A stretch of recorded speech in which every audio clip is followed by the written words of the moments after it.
శ్రీ దగా శక్తి అని పెట్టుకోండి. ఈరోజు మహిళని నీచాతి నీచంగా మాట్లాడే పనికి మాలిన బఫూన్లందరినీ స్టేజ్ మీద మాట్లాడిస్తూ శ్రీశక్తి అని పెట్టుకోవడానికి మీకు సిగ్గు లేదని నేను అడుగుతున్నాను. నిన్న లోకేష్ గారు ఇంకా ఒక అడుగు ముందుకేసి ఎక్స్లో స్టేట్ ట్యూన్, నేను ఫస్ట్ టైము పార్టీ ప్రెసిడెంట్గా మాట్లాడబోతున్నాను, ఒక బిగ్ అనౌన్స్మెంట్ ఇస్తున్నాను, స్టేట్ ట్యూన్ అని చెప్పాడు. అందరూ ఏంటా ఏదో కొత్తగా ఏదో చేస్తారేమో అని చెప్పి ఎదురు చూశారు.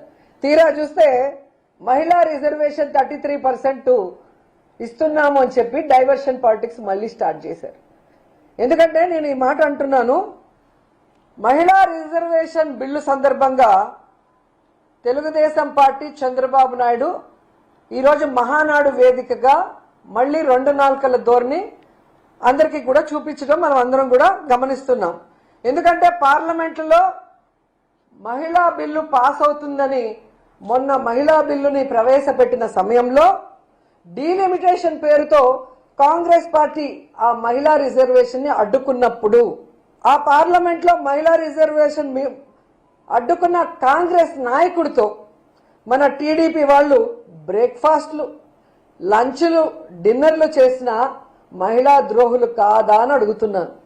ఎందుకంటే పార్లమెంట్ లో జరుగుతున్నప్పుడు టీడీపీ మహిళా మంత్రులకి, టీడీపీ మహిళా ఎమ్మెల్యేలకి ఢిల్లీలో ఏం పనండి? తెగ హడావిడి చేశారు.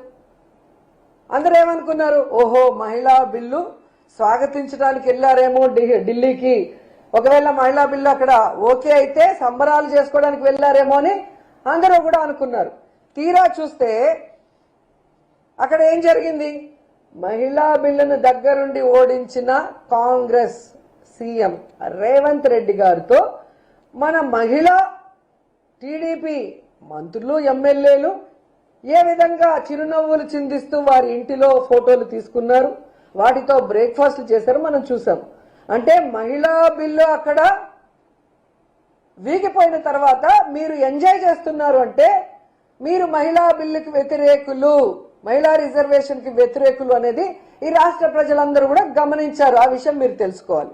అలాగే మీరు చూస్తే మహిళలే కాకుండా టీడీపీ ఎంపీలు కూడా ఏ విధంగా రేవంత్ రెడ్డి గారితో డిన్నర్లు చేస్తూ రాత్రుల్లో ఫోటోలు దిగారో ఆ ఫోటోలన్నీ కూడా బయటకు వచ్చాయి.